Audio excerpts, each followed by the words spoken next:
Parents shouldn't have favorite children, but luckily I'm not Violet Bridgerton. I've read all 8 of the Bridgerton books, and I'm going to rank her children and their romances from least favorite to most. At number 8, I've got Romancing Mr. Bridgerton. This is Colin and Penelope's story.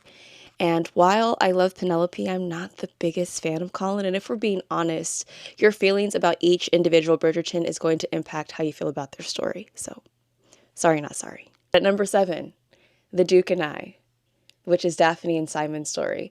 I really liked, Simon and his past, and it was a little bit traumatic and maybe a bit triggering, but I just really didn't like how unprepared Daphne was. Number 6, I've got When He Was Wicked, which is Francesca slash John slash Michael's story. And I just really loved the pining that Michael had, even though I felt some type of way, which is why it's at number 6. Like, dude, that's your cousin's wife. I also just really loved the push and pull and them fighting to fight their feelings. Number 5, I've got On the Way to the Wedding, which is Gregory and Lucy's story.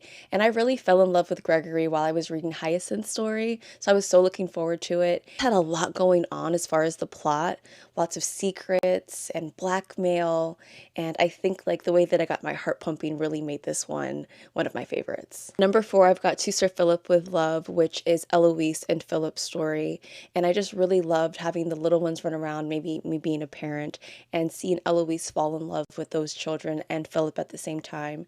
It was really giving me Sound of Music vibes, which is one of my favorite movie and musicals. Number 3 is An Offer from a Gentleman, which is Benedict and Sophie's story, and it's inspired by Cinderella, and I feel like that says a lot about why this is number 3 for me.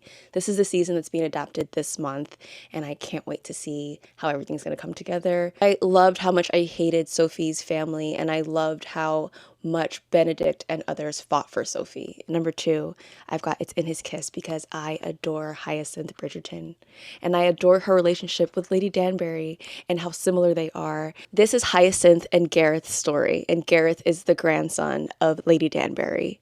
And there are secrets going on in this one. Hyacinth is being her authentic self. Number 1 has to go to The Viscount Who Loved Me, which is Anthony and Kate's story. And I think me being an eldest daughter and being married to an eldest son and the enemies to lovers, all of that made this my top Bridgerton book. I just so resonated with them and the responsibilities of co-parenting with their parents, their siblings, as well as their shared experience of parent loss. And don't get it twisted, I kind of hated how far Anthony Bridgerton went in the series, the show, walking down the aisle and standing in front of Edwina, but that did not happen in the books.